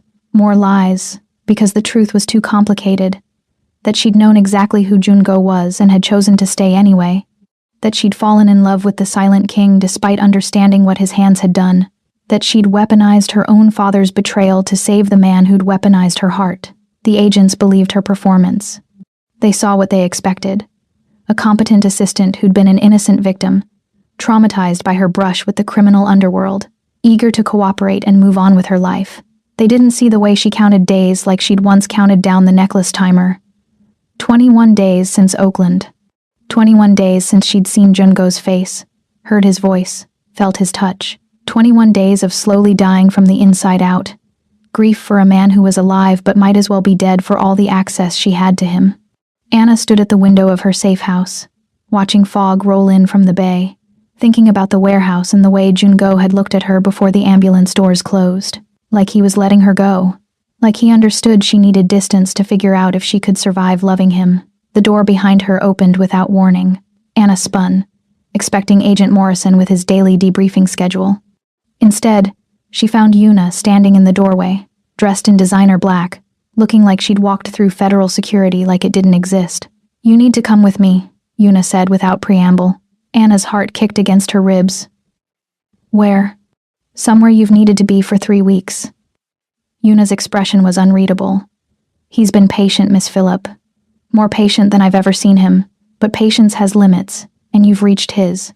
The FBI aren't actually watching you that closely anymore. The case against the Sok family collapsed 2 weeks ago. Lack of evidence, witnesses recanting, your father suddenly developing amnesia about everything useful." Yuna's lips curved in something that wasn't quite a smile. "Jungo may not run the empire anymore, but he still has enough reach to protect what's his." "I'm not his," Anna said automatically. "Aren't you?" Yuna moved into the room. "You've been sitting in this sterile box for 3 weeks, barely eating, barely sleeping, mourning a man who's alive but separated from you by your own choice. That sounds like belonging to me." Anna felt tears burn behind her eyes. "I needed time. I needed to figure out if I could survive in his world. And have you figured it out?" She thought about the question. Thought about 46 hours with a death sentence on her throat. About Jungo keeping her awake with confessions and touches. About choosing to walk into a warehouse with a gun in her hand because she refused to let him face danger alone. "I don't know if I can survive in his world," Anna admitted. "But I know I can't survive without him in mine." Yuna nodded once, sharp and satisfied. "Then let's go. He's been waiting long enough." The drive took 40 minutes, winding through San Francisco streets Anna recognized, past the gleaming spire of Sok Tower, a monument to the life Jungo was leaving behind. They pulled into an underground parking garage, descended 3 levels below ground, parked in a space marked private. "Where are we?" Anna asked. "Somewhere safe. Somewhere real." Yuna led her to an elevator that required both a keycard and a fingerprint scan. "Jungo bought this building 6 years ago. Only 5 people know about this apartment. You're about to be the 6th. The elevator opened directly into a penthouse that took Anna's breath away. Floor-to-ceiling windows overlooked the bay, the Golden Gate Bridge visible through fog in the distance. The space was decorated in blacks and grays, modern and masculine, but warmer than Jungo's Pacific Heights fortress had been. And standing at the windows, backlit by city lights, was Jungo himself. He looked different than she remembered. Thinner, harder, with new scars visible on his hands and neck. He was dressed in simple black clothing, no suit, no tactical gear, just a man standing in his private space looking at a city he used to rule. He turned when the elevator opened, and Anna saw his face clearly for the first time in 3 weeks. Exhaustion, longing, desperate hope barely contained behind careful control. Anna. Just her name, but it sounded like a prayer. Una slipped back into the elevator without a word, the doors closing behind her, leaving them alone. Anna stood frozen, drinking in the sight of him, cataloging changes, the scar above his left eyebrow, the way he held himself, like his ribs still hurt, the way his hands trembled slightly before he curled them into fists. "You look terrible," she said finally. A ghost of a smile touched his lips. "You look like you haven't been sleeping." "I haven't." Anna moved into the space, each step feeling monumental. "Every time I close my eyes, I see that warehouse, see you on your knees with a gun to your head, see myself choosing to walk away afterward. You needed space." Jungo's voice was carefully neutral. "I understood that. Did you?" She stopped a few feet away from him, close enough to touch but not touching. "Because I've spent 3 weeks wondering if you were relieved I left. If it was easier for you, without me complicating your life." Something flashed in his eyes. Pain, raw, and unfiltered. "Easier? Anna. These 3 weeks have been hell. Watching you through surveillance, seeing you fade, knowing you were choosing to be away from me, and respecting that choice, even though it was killing me. You've been watching me? Every day." No shame in his admission. "Every moment the FBI wasn't actively in the room with you. I had cameras on you, making sure you were safe. Making sure you were eating, sleeping, surviving." His jaw tightened. "Making sure I hadn't destroyed you by dragging you into my world." Anna felt something crack in her chest. "I walked away because I was scared. Not of you. Of how much I wanted to stay. Of how much I was willing to sacrifice to be with you." "What were you willing to sacrifice?" The question came out rough. "Everything." The admission felt like jumping off a cliff. Normal. Safe. The life I was supposed to want. I was willing to give up all of it for you. And that terrified me because I'd spent my whole life building walls to protect myself from abandonment. Jungo closed the distance between them in 2 strides, his hands coming up to frame her face with a gentleness that made her breath catch. "I would never abandon you. I would burn my empire to the ground before I let you go." "You already did," Anna said softly.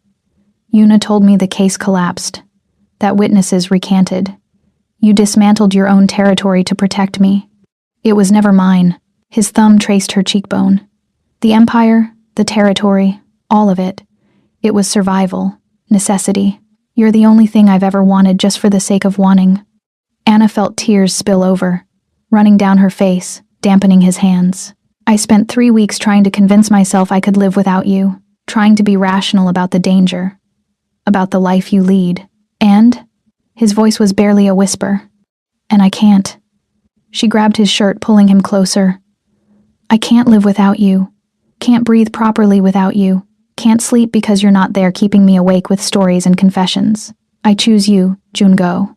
I choose the danger and the violence and the complicated life, because the alternative is dying slowly from missing you." He kissed her like a drowning man finding air, desperate and consuming. Anna kissed him back with 3 weeks of longing and grief and desperate relief, tasting salt from her tears and something that might have been his own. When they finally broke apart, both breathing hard, Jungo pressed his forehead to hers. "I have something for you," he said roughly. "Something I should have given you before the necklace, before the warehouse, before I let you walk away." He reached into his pocket and produced a small black box. Anna's heart stuttered as he opened it, revealing not diamonds or gold, but a simple platinum band etched with tiny characters she recognized as Korean. "What does it say?" she asked. "No locks, just promises." Jungo took the ring from the box. It means you're free to leave whenever you want, free to choose a different life. But if you stay, if you choose me, it's because you want to, not because you're trapped. Anna looked at the ring, at the man holding it, at the future she'd been running from for 3 weeks. Put it on, she said quietly. Jungo's hands shook as he slipped the ring onto her finger. It fit perfectly, the metal warm against her skin, so different from the cold diamonds that had counted down her mortality. I love you, he said. I should have said it in the warehouse, in the bunker, every day, for 2 years. But I love you, Anna Phillip. Enough to let you go. Enough to dismantle an empire to keep you safe. Enough to wait 3 weeks hoping you'd come back. I love you too. Anna pulled him down to her. And I'm done running, done pretending I want safe and normal. I want you, Jungo, all of you. The violence and the scars and the dangerous world you live in. Then stay. His arms wrapped around her, holding her like he could fuse them together through sheer force of will.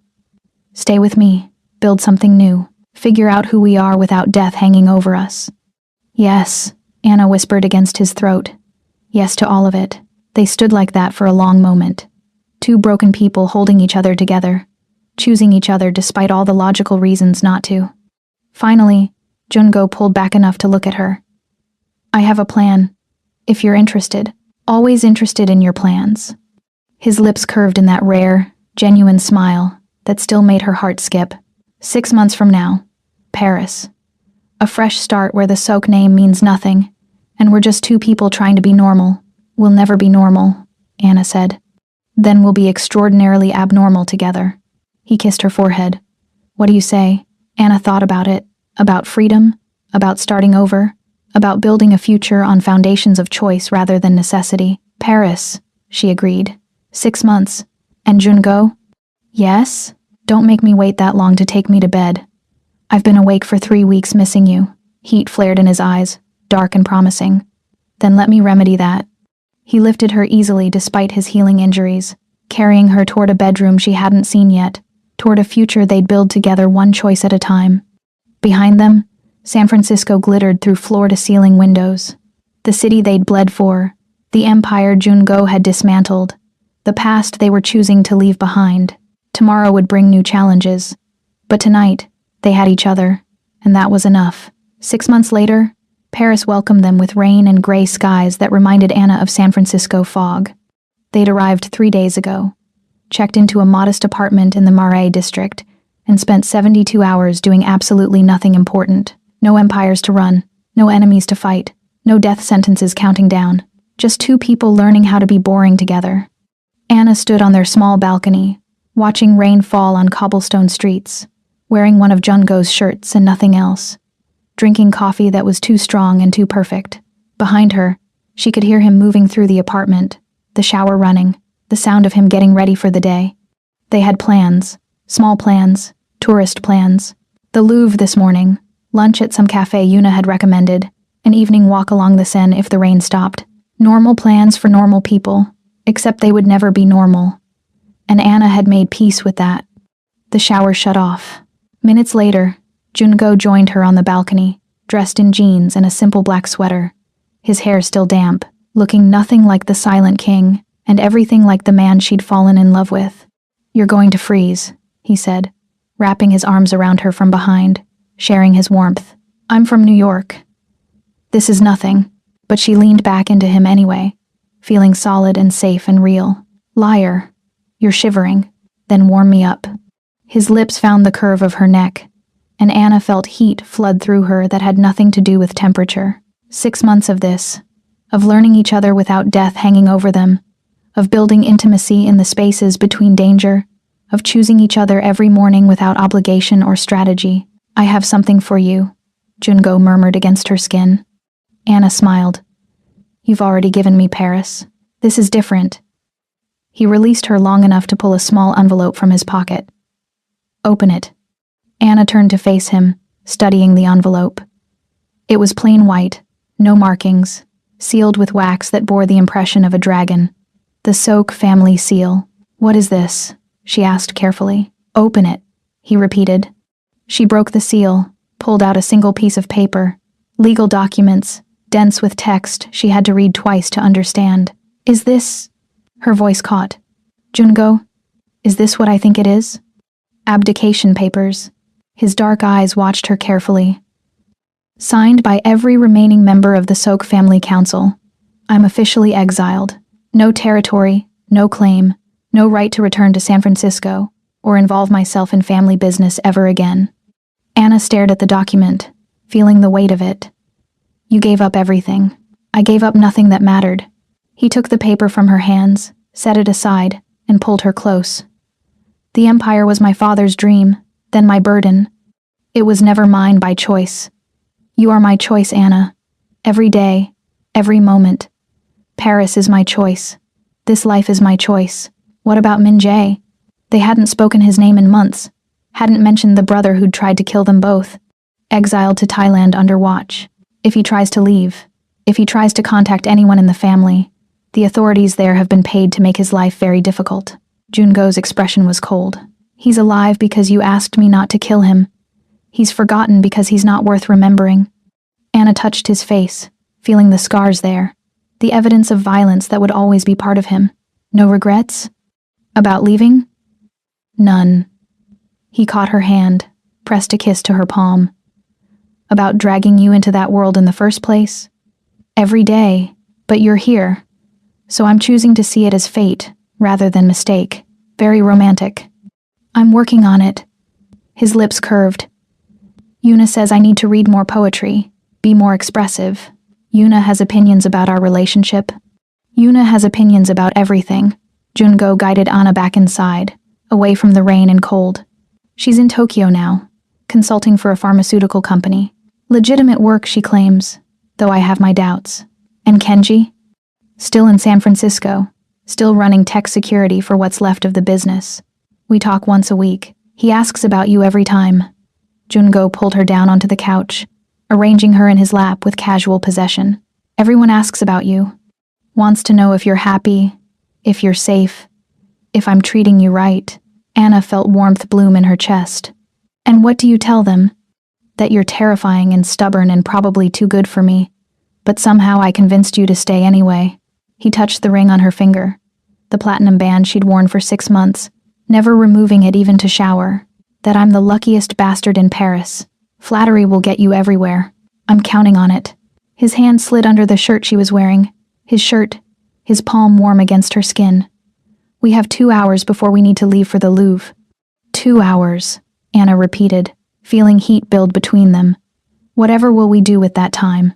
Jungo answered by kissing her, slow and deep and full of promise. Anna kissed him back, tasting coffee and 6 months of learning how to love without fear, how to touch without counting minutes, how to build a future from the ashes of the past. When they finally broke apart, both breathing hard, Jungo rested his forehead against hers. Thank you, he said quietly. For what? For choosing me. For staying. For walking into that warehouse 6 months ago instead of running away. His hand found hers, their fingers interlacing. For seeing the man underneath the king and deciding he was worth keeping. Anna thought about the woman she'd been 2 years ago. Walking into Sok Tech with a taped-together portfolio and desperate ambition. She'd been so careful then, so controlled, building walls around her heart to protect herself from abandonment. She thought about the woman she'd become. Someone who'd worn death around her throat and survived, who'd weaponized her own father's betrayal, who'd walked into danger because the man she loved was worth more than safety. You were always worth keeping, she said finally. I just needed to become brave enough to admit it. You've always been brave. Jungo's thumb traced circles on her hip. You just didn't know it yet. They stayed like that for a while, wrapped around each other on a couch in Paris, rain falling outside. The whole day stretched ahead of them with no urgent business, no emergencies, nothing but time and choice, and the promise of tomorrow. Eventually they got dressed, wandered to the Louvre, got lost in galleries full of art and history, had lunch at a cafe where no one knew their names or their history, walked along the Seine as evening fell and the rain finally stopped. Normal things, boring things, the best things. That night, back in their apartment, Anna stood at the window watching Paris come alive with lights. Jungo joined her, wrapping his arms around her waist, his chin resting on her shoulder. Happy? He asked quietly. Anna thought about the question, thought about everything they'd survived to get here. The necklace, The warehouse, the 3 weeks of separation, the choice to build something new. Yes, she said simply. I'm happy. Good. He pressed a kiss to her temple. Because I have another surprise for you, Anna groaned. More surprises? Jun-go, you've already given me Paris and freedom and a life I never knew I wanted. This one's small. He pulled a folded piece of paper from his pocket. I've been taking French lessons. Secretly. For 3 months. Anna turned in his arms to look at him. Why secretly? Because I wanted to surprise you, wanted to be able to do this. He unfolded the paper, cleared his throat, and began to read in careful, accented French. Anna didn't speak French fluently, but she caught enough words to understand. Love, forever, choice, promise. A poem he'd written himself, stumbling over pronunciation but meaning every syllable. When he finished, she was crying. Was it that bad? He asked, concerned. It was perfect. Anna pulled him down to her, kissing him through tears and laughter. You learned French for me. I'd learn every language in the world if it meant I could tell you I love you in ways you haven't heard before. He wiped her tears with gentle thumbs. Je t'aime, Anna. More than empires, more than territory, more than anything. Je t'aime aussi. Anna whispered back, butchering the pronunciation but not caring. More than safety. More than normal. More than anything. They stood like that at the window, holding each other, watching Paris sparkle below them like a promise kept. 6 months ago, Anna had walked away from a warehouse wearing a death sentence around her throat, choosing survival over desire. Tonight, she was choosing both. Tomorrow they'd wake up and choose each other again, and the day after that, and every day that followed, building a life from small choices and quiet moments.